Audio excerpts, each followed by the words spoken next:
I can just go back and here's a list of his books. 0 Hour, The Sale of a Lifetime, How the Great Bubble Bust of 2017 Can Make You Rich. There was no bubble in 2017. No, there was not. The Great Demographic Cliff, How to Survive and Prosper During Great Deflation from 2014 to 2019.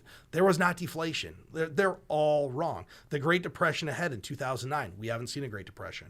The Next Great Bubble, 2006. I didn't read that. I don't know. The Great Crash Ahead, 2011. Well, what crash?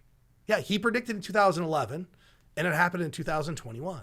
So if somebody said, boy, it's going to crash, I got to get out of the market, I missed out on 10 years of gains.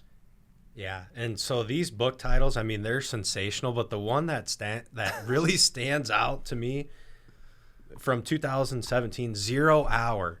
Like, to me, that's like, so is the stock market going to have a correction, or is it an apocalypse? Like, are we on the verge of just the end of the world?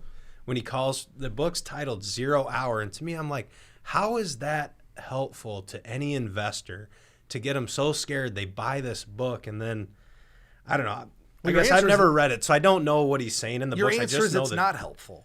I mean, right. These predictions are actually way more dangerous to the individual investor than just being in the market and moving on down the road. Yeah, I mean, this is the reason people fail, because they listen to this stuff, and you did some research. We have some other stuff in here we're going to talk about. The reason people fail is because they make bad decisions with money. Inherently, people aren't good investors because it goes 100% against how we're built as people. Right? We should be, when times are prosperous, we should be selling. Well, that's not what we're doing. We're getting greedier. Right. And when times are bad, you should be buying, but that's not how we operate because we're fearful. So the stock market's 100% against all normal human emotion. Yeah. Can I pump a book that I've been reading for a little bit? I'm almost finished with it. Yeah, let's do it. So, and I actually brought it for a prop today. So it's called The Laws of Wealth.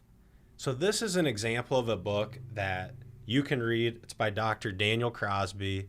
He's a specialist in behavioral finance and the psychology of investing. You will be 1,000 times better off reading his book and following the things he outlines than reading 0 Hour or The Great Crash Ahead by Harry Dent.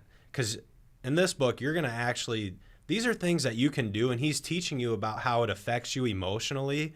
And then he says, here's how it affects you emotionally, but here's what you can do to be successful in the long term. Yeah, and I've read that book. I read that book several years ago. I reference it a lot in the show because it's just really good, common sense things that people can do to be successful at investing, especially if you're doing it yourself, right?